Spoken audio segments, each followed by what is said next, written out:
Girl with MS. We are going to get some move on today. It's, I don't know, it's morning. Been a while. I had an incredible day yesterday with MS on the road. My good friend Carolyn, who I met through Twitter, she joined me and we went to Descanso Gardens here in La Cañada. And I didn't think I'd be able to make it. My legs were just fried when I woke up yesterday. I mean, I thought, how am I going to do this? I had had a couple long days, stumbled a bit, my balance was off, and I just thought, you know what? That's why they make canes, you know? Carolyn had her cane, I had my cane, so it was two girls with MS traveling with our canes. I don't know if I could do this today, so I'm just going to kind of talk and start getting moving. As you know, probably I broke my toe over a month ago. It's just taking its own sweet time to heal. But this is the first time I've actually even been on the mat since I broke it. I'm kind of scared of, you know, re-injuring it. But I feel so stiff. You know, yesterday was good because we walked a lot and we took it real slow. And that's what you've got to do with MS. Oh, you know what? I'm not going to try this one. I might just do a little bit of this because I don't want to fall on this toe that's injured. My balance is definitely off. I feel like, I'll be honest, I feel like I've had about 2 martinis or something. I can kind of barely walk and stand today. So we're not going there. Okay. We're just going to slowly open up our body. Yes. This is a good thing for me to remember. I don't know about you, but I have a tendency to, you know, you think about where our posture should be and how tall we really are, and then it's so easy to just slump, to slouch, and it's not good for us. It's not good for our MS, not good for who we are. But I like to think of just opening this chest up, pulling my shoulders, you know, up and back. I don't do this enough. This is part of why I've had that problem with this shoulder, and some of my exercises you've seen me do to help strengthen my posture. It's very easy to get lazy. It's easy to get lazy without MS, and it's easy to get lazy with MS. And so I'm just slowly kind of opening up some stuff. Like I said, I haven't done this in a while. You know, be compassionate to your body. I'm not doing any sort of major yoga routine. This is just me flowing, getting the blood going. It feels good. My muscles just, they feel fatigued. They feel like they used to feel after a 28-mile bike ride, a day of snowboarding, and, you know, maybe a 14-mile run, you know, back when I could do things. And, you know, this is sort of a rambling flow session here, but Carolyn and I were talking about this last night, and it really resonated in me, and how grateful I am for the life that I have led up until now, especially the life I led up until my MS, until I got really sick, because I was very active. I was much stronger than I am now physically. I was a whitewater kayaker, a river guide, mountain biker, rock climber. Gosh, we did backcountry skiing. I loved that. That was just, you know, you and your friends out in the snow with your dog, and a picnic lunch pack, maybe a bottle of wine, a blue sky, and you're up in the Pacific Northwest, and you're about an hour from your house, if that. You know, just living life to the fullest, really. Taking advantage of everything you can, because you don't know what life is going to deal you, and you don't know when it's going to be dealt.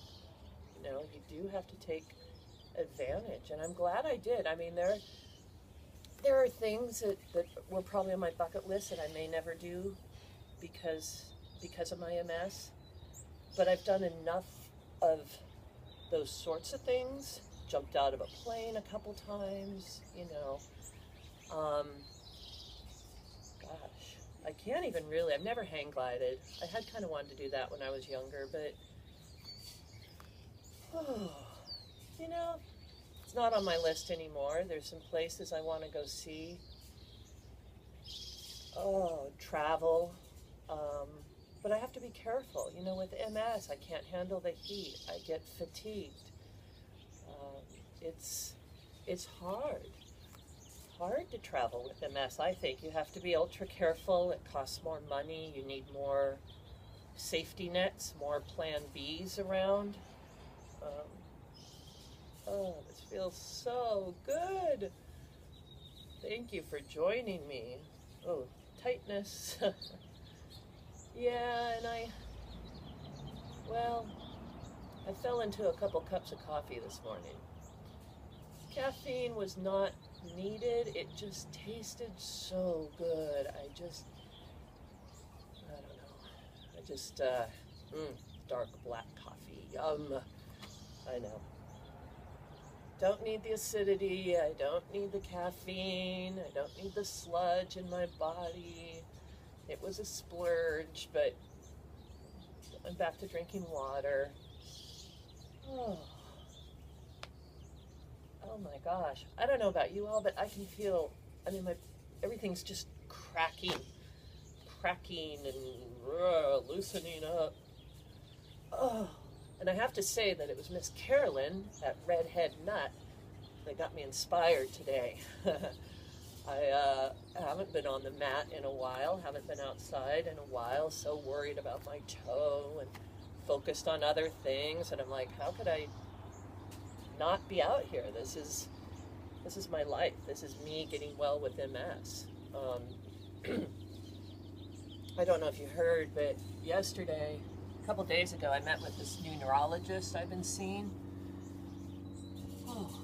I'm very stiff, so I'm just going to take this really slow and talk. But basically, you know, I'm just trying to open up my hamstrings, my hips, my back. But again, as I said, it's been a while, so I'm going to go nice and slow. But this doctor, who he's been testing me very thoroughly, blood tests and all that. But I walked into his appointment Friday. I should have been on a cane. I was that weak. I should have. And I didn't, but he didn't notice it. He went through my initial spinal tap report, which he just got. He did not go through the 12 years of medical records that I sent him. He wouldn't have, I don't believe he had time to read any of that. And based on my spinal tap and original MRI from 13 years ago, he told me he was not 100% sure I have MS.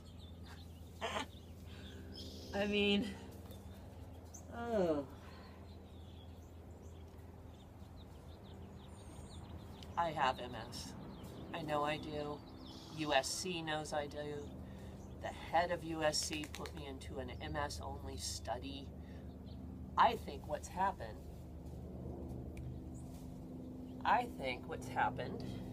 is that, you know, this is a problem. You look at me, do I look like I have MS?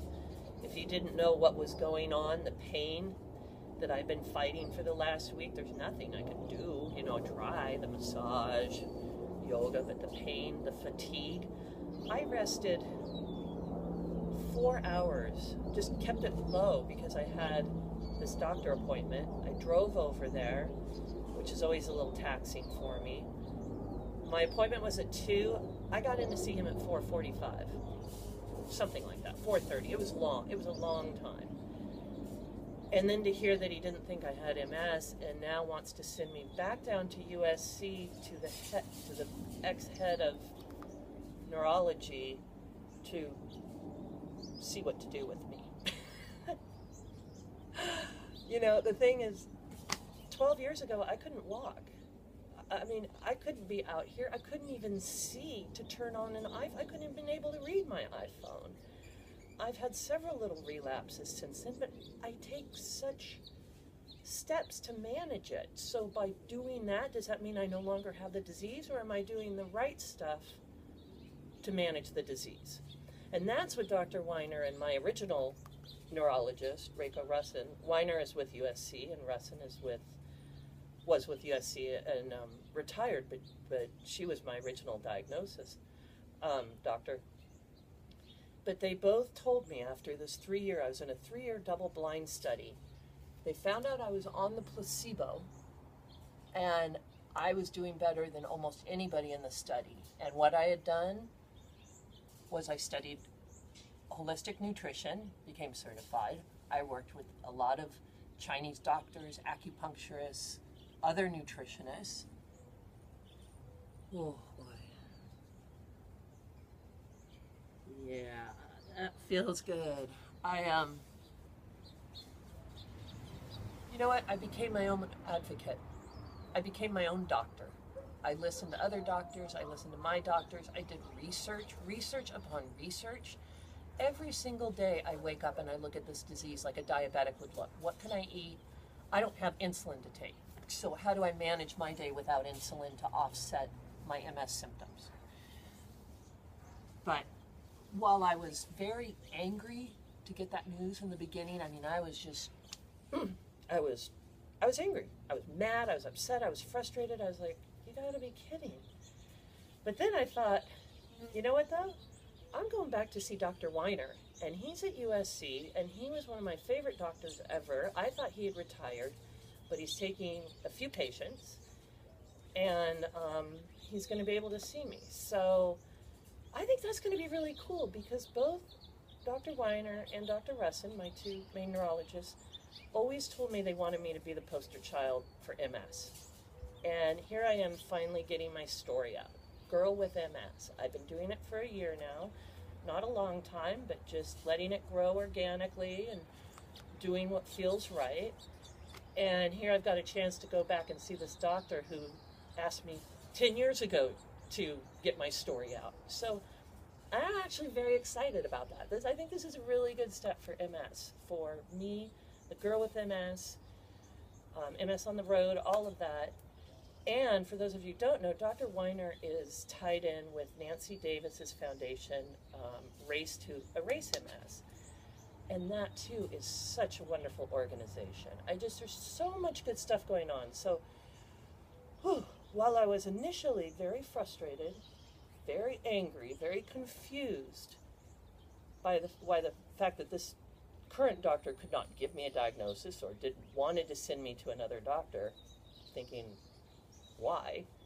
But then I thought, wait a minute, let's think about this. Going to see Dr. Weiner is the best thing. I'd love to see him and show him how I've been doing and what I've been doing.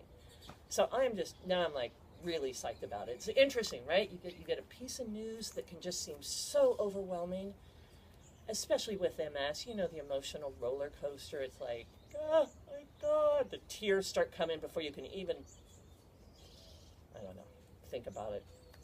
But then you just got to breathe and let go, let God. I mean, it all just fell into place, and now I'm thinking, bingo, I'm getting an appointment. This is all good. So totally went from a negative to a positive. I tell you what, I'm feeling so much better just moving here a little bit with you. Not doing a lot, but it is helping. I can feel it. The sun feels nice and warm on my back, kind of softening up my muscles. And I'm just wow.